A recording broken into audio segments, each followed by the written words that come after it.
বাংলাদেশের একজন নেত্রী রুমিন ফারহানা হাসানাত আব্দুল্লাহকে বলছিল, এই কৃষকের পোলা এইগুলো সংসদে বইতো।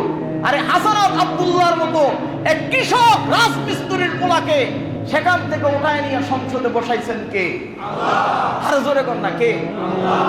আল্লাহ তাআলা বুঝাই দিয়েছেন, অহংকার কোনই না, তোমার অহংকার না। আরে আল্লাহ তাআলা বুঝিয়ে দিলেন, আওয়ামী লীগের জমানায় বিএনপির নেতা এই দেশে মাটিতে পা রাখতে পারে নাই। আল্লাহ কয়, তুই এই দেশ থেকে পালাবি, এটা করে দেওয়ার ক্ষমতা কার? আল্লাহ। অহংকার করবেন না কখনো। সব যিনি নিয়ন্ত্রণ করেন তিনি কে? আল্লাহ। আবার এমনও হতে পারে, আবার তার তওবা কবুল হলে আবার আল্লাহ তার এই দেশেও আনতে পারে। আর কথা কোন ঠিক কিনা? মানে আপনারা যারা জুলুম শুরু করেছেন, আবার আপনাদের জুলুম যদি বেড়ে যায়, আল্লাহ আপনাদেরকে তছনছ করে দিয়ে আরেক জালেম এখানে নিযুক্ত করবে। কথা বলেন ঠিক কিনা? অতএব জালেম হওয়া যাবে না। জালেমকে কেউ পছন্দ করে না। জালেম কখনো স্থায়ী হয় না। জালেমকে ধ্বংস করে দেওয়ার জন্য আল্লাহর পক্ষ থেকে আল্লাহ প্রতিনিধি পাঠায় দেন। সুবহানাল্লাহ কথা। আরে জোরে কোন সুবহানাল্লাহ কোন। এই সাহাবায়ে কেরামের জমানায় অস্ত্র শস্ত্র কিছুই ছিল না।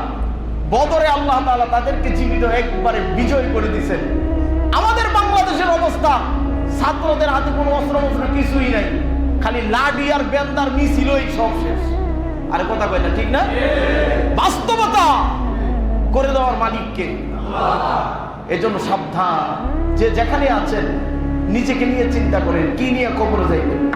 এই চেয়ার নিয়ে আপনি কবরে যেতে পারবেন না, আপনার ক্ষমতা নিয়ে আপনি কবরে যেতে পারবেন না। আল্লাহর কসম, একবার না তিনবার আমি কোরআন মাথায় নিয়ে কসম খেয়ে বলতে পারবো, খোদার কসম, আপনার জাররা পরিমাণ পাওয়ার নিয়ে আপনি কবরে যেতে পারবেন না, পারবেন না, পারবেন না। কথা বলেন ঠিক কিনা?